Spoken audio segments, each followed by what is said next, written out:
እግዚአብሔር ከባሪዎቹ መካከል አንዱ በፈለቀው ጊዜ በፈለገው ታይም በፈለገው ወቅት የፈለገውን ነገር ማድረግ። እግዚአብሔር በእቅድ የሚሰራ አምላክ ነው። እግዚአብሔር በራሱ ጊዜ የሚሰራ አምላክ ነው። እግዚአብሔር የራሱን ነገር በራሱ ወቅት የሚፈጽም አምላክ ነው። ብዙ ጊዜ እኛ እናዝናለን፣ ተስፋ እንቆርጣለን፣ ወይ ደግሞ የራሳችን አማራጭ ውስጥ እንገባለን። አንዳንድ ጊዜ ደግሞ ለምን ዘገየ የሚል ጥያቄ ራሳችን ላይ እንፈጥራለን። እግዚአብሔር ግን ለምን ዘገየ? ተስፋዬ ለምን ዘገየ? የኔ ነገር ለምን ዘገየ? ወደሚል አመለካከት ውስጥ እንገባለን። ማወቅ ያለብን ነገር ግን የእግዚአብሔር የዘገየበትን ምክንያት የምናውቀው እግዚአብሔር መልሱን ይዞ ሲመጣ። ኢየሱስ አልዓዛር ሞቶ ተቀብሮ 4 ቀን እስኪቆይ ድረስ ያዘገየው ጉዳይ የእግዚአብሔር ክብር በአልዓዛር መነሳት እንዲታይ ፈልገዋል። እግዚአብሔር አንዳንድ ጊዜ እግዚአብሔር በሕይወታችን እንደዛ ነው የሚያደርግ።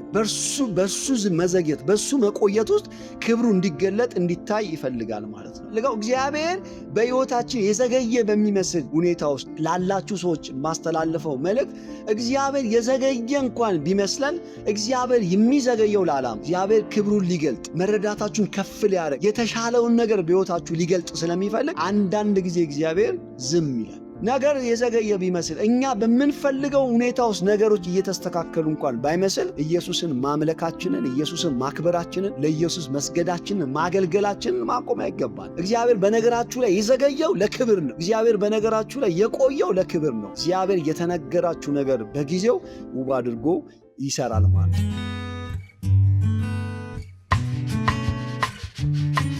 ሰላም ወዳጆች እንደምናችሁ። እኔ ወንድማችሁ ፍሬዘር እባላለሁ። የእግዚአብሔርን ቃል አብረን እንካፈላለን። ማካፍላችሁ ዮሐንስ ወንጌል ምዕራፍ 11 ከ1 እስከ 45 ያለውን ነው። አለፍ ብዬ አነበዋለሁ ማለት ነው። ቁጥር 3 ላይ እንደዚህ ይላል፣ ጌታ ሆይ እነሆ የምትወደው ታሟል ብለው ወደ እርሱ ላኩ። ኢየሱስም ሰምቶ ይህ ሕመም የእግዚአብሔር ልጅ በእርሱ ይከብር ዘንድ ስለ እግዚአብሔር ክብር ነው እንጂ ለሞት አይደለም አለ ይላል። ቁጥር 17 ላይም ኢየሱስ በመጣ ጊዜ ከመቃብር እስካሁን 4 ቀን ሆኖ አገኘው። ቢታንያም 15 ምዕራፍ ያህል ለኢየሩሳሌም ቅርብ ነበረች።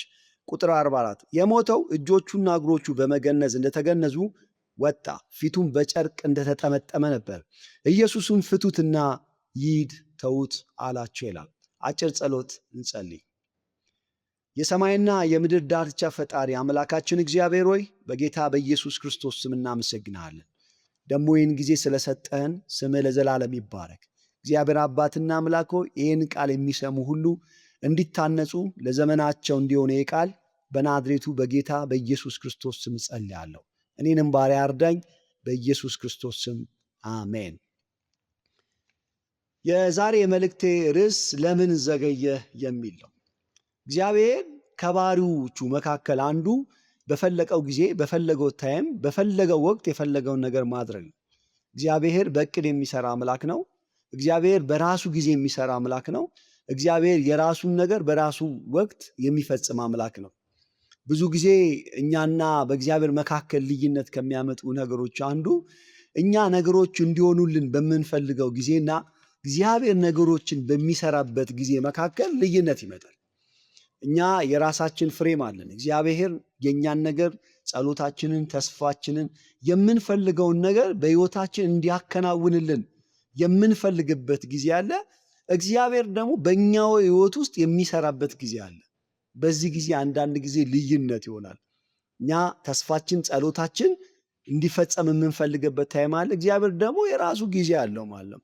በዚህ ጊዜ ከእግዚአብሔር ጋር እንቀያየማለን ወይ ደግሞ በእግዚአብሔር ቅር እንሰኛለን። ለምንድን ነው በእኛ ጊዜ ውስጥ እግዚአብሔር መጥቶ አልሰራም የሚል ነገር ውስጥ እንገባለን። ማወቅ ያለብን ግን ወዳጆች እግዚአብሔር የትኛውም ነገር የሚሰራው በእኛ የጊዜ ፍሬም ውስጥ ሳይሆን በራሱ የጊዜ ፍሬም ውስጥ ነው።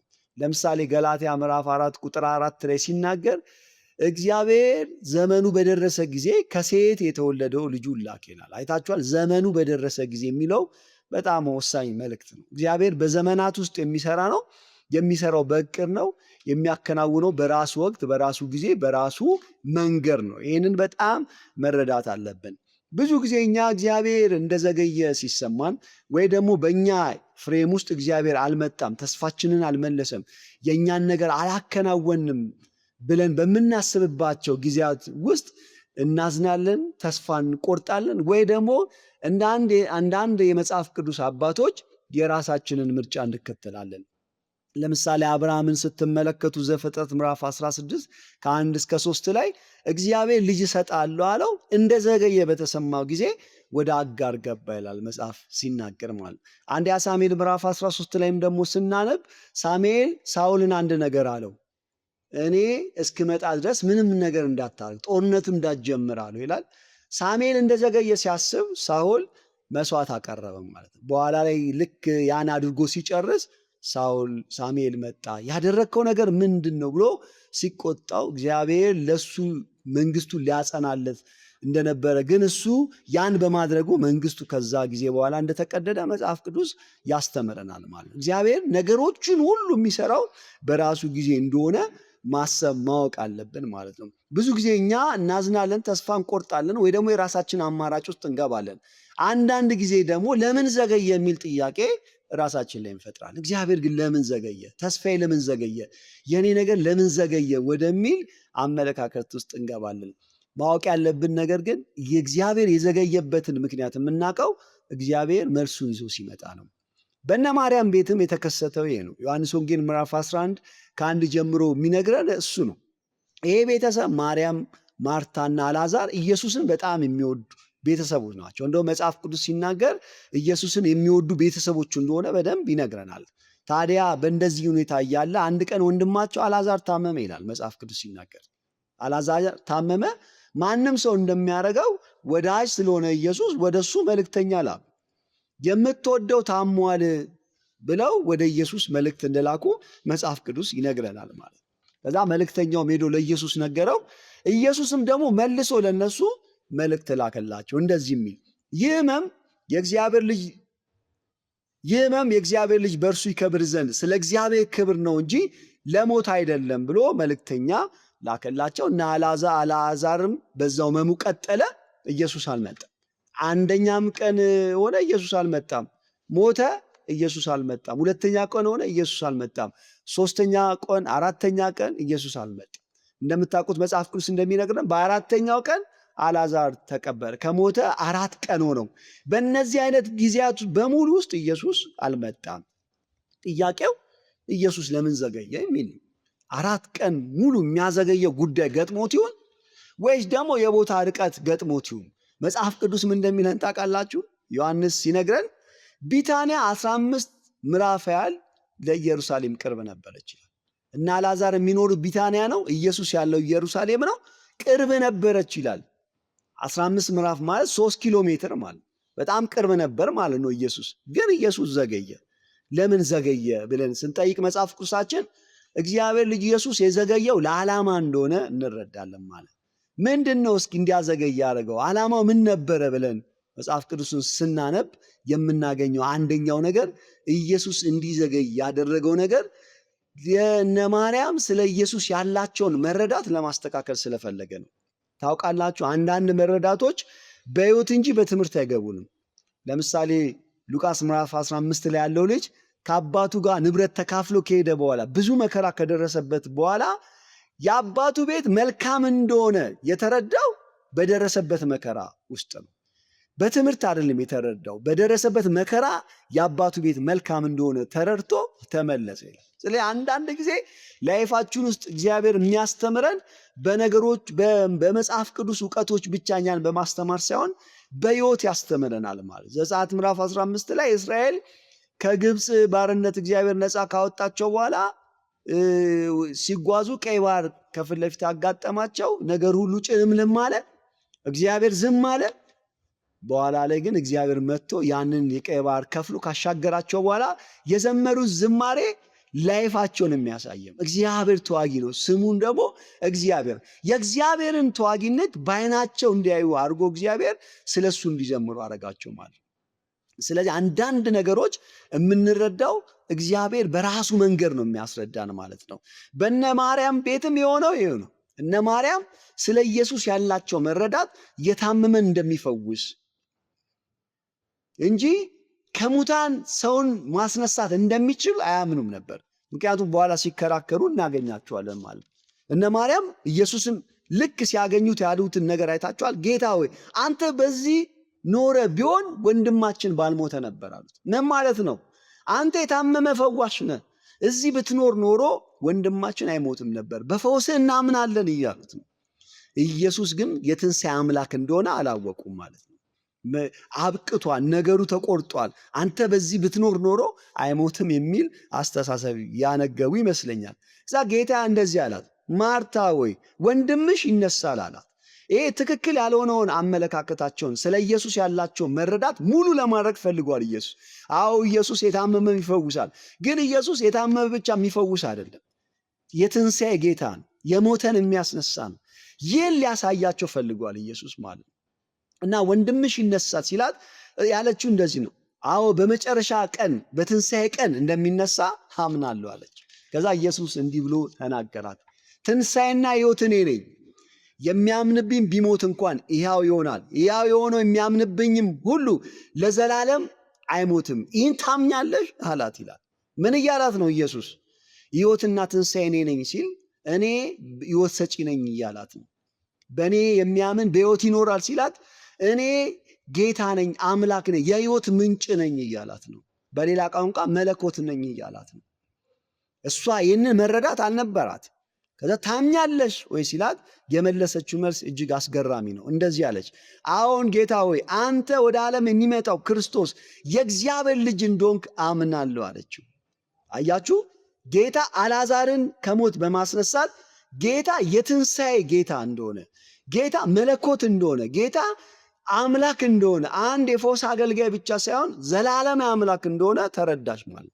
ስለዚህ አንዳንድ ጉዳዮቻችን እግዚአብሔር ሲዘገይ የእኛን መረዳት ማስተካከል ስለሚፈልግ ነው ያምናል። ከመጽሐፍ ቅዱሱ ይህንን ተረድቻለሁ ማለት ነው። ሁለተኛው ለምን ዘገየ ስንል መልሱ የእግዚአብሔር ክብር እንዲታይ ነው። እግዚአብሔር ክብሩ እንዲታይ የሚፈልግ አምላክ ነው። መጽሐፍ ቅዱስ ይህን በብዙ ቦታ ይነግረናል። ማለት እግዚአብሔር ክብሩ እንዲገለጥ ክብሩ እንዲታይለት የሚፈልግ አምላክ ነው። ለምሳሌ ኢሳይያስ 66:18 ላይ ሲናገር እነርሱ ይመጣሉ ክብሬንም ያያሉ ይላል። እግዚአብሔር ክብሩ እንዲገለጥ እንዲታይ የሚፈልግ አምላክ ነው። ትዝ ይላችኋል እስራኤል ከግብፅ ከወጣች በኋላ እግዚአብሔር ዝም አለ። ቅድም ባነሳሁት ቦታ ላይ እግዚአብሔር ዝም አለ። ፈርዖን በመጣ ጊዜ፣ በኋላ ላይ ሁሉ ነገር በተጨናነቁ ጊዜ፣ ቀይ ባህር ከፊት ለፊታቸው ባጋጠማቸው ጊዜ እግዚአብሔር ክብሩን ገለጠ። ቀይ ባህርን ከፍሎ አሻገራቸው። እስራኤል ሁሉ የእግዚአብሔርን ክብር አይ መጥቶ እስኪያሳድዳቸው እንደውም መጽሐፍ ቅዱስ ሲናገር እግዚአብሔር የፈርዖን ልብ አደነደነ። ለምን? እስራኤል እንዲከተል፣ ተከትሎስ ቀይ ባህር እንዲያጋጥማቸው፣ አጋጥሞስ ቀይ ባህር እንዲከፈል እግዚአብሔር በዛ ውስጥ የራሱን ክብር የገለጠ አምላክ ነው። ስለዚህ በሕይወታችን፣ በመንገዳችን፣ በአገልግሎታችን፣ በቤተሰቦቻችን እግዚአብሔር በእኛ ክብሩን መግለጥ ይፈልጋል። ክብሩ እንዲታይ ይፈልጋል ማለት ነው። ማርታ ማርያምና ኢየሱስ ወደ መቃብር ሄዱ ይላል መጽሐፍ። ከዛ ኢየሱስ እንደዚህ ድንጋዩን አንሱት አለ። ከዛ ማርታ ጌታ ወይ ከሞተ እኮ 4 ቀን ሆኖታል፣ ይሸታል አለችው ይላል መጽሐፍ ሲናገር። ከዛ ኢየሱስ ያለውን ስሙ፣ በጣም ወሳኝ ነው። እንደዚህ አላት፣ ብታምኚስ የእግዚአብሔርን ክብር እንድታይ አልነገርኩሽምን አለ። ነግሬሽ ነበረ እኮ የእግዚአብሔርን ክብር እንደምታይ። አያችሁ፣ ኢየሱስ አልዓዛር ሞቶ ተቀብሮ 4 ቀን እስኪቆይ ድረስ ያዘገየው ጉዳይ የእግዚአብሔር ክብር በአልዓዛር መነሳት እንዲታይ ፈልገዋል እግዚአብሔር ማለት። አንዳንድ ጊዜ እግዚአብሔር በሕይወታችን እንደዛ ነው የሚያደርገው። በሱ መዘግየት፣ በሱ መቆየት ውስጥ ክብሩ እንዲገለጥ እንዲታይ ይፈልጋል ማለት ነው። ሶስተኛው ጌታ የዘገየው ለምንድን ነው? ከዚህ ክፍል የምንረዳው ለብዙዎች መዳን ምክንያት እንዲሆን ነው። መጽሐፍ ሲናገር እንደዚህ ይላል ቁጥር 45 ላይ ስለዚህ ወደ ማርያም ከመጡት ኢየሱስም ያደረገው ካዩት ከአይሁዶች ብዙዎች በእርሱ አመኑ ብሎ ይናገረናል። በነገራችን ላይ አይሁዶች አንድ ባህል አላቸው፣ አንድ ወይ ደግሞ ትውፊት አላቸው። አንድ ነፍስ ከሞተች በኋላ ነፍሷ 3 ቀን ከዛ አካባቢ ትሆናለች፣ ማለት የተቀበረበት አካባቢ ትሆናለች። ከዛ በኋላ 4 ቀን ሲሆን ግን ወደ አምላክ ትሄዳለች ብሎ ያምናል። አይታችኋል። ኢየሱስ በአንደኛው ቀን፣ በሁለተኛው ቀን፣ በሶስተኛው ቀን ቢመጣ አምኑም ማለት። ስለዚህ ኢየሱስ መዘግየት ነበረበት፣ 4 ቀን መቆየት ነበረበት።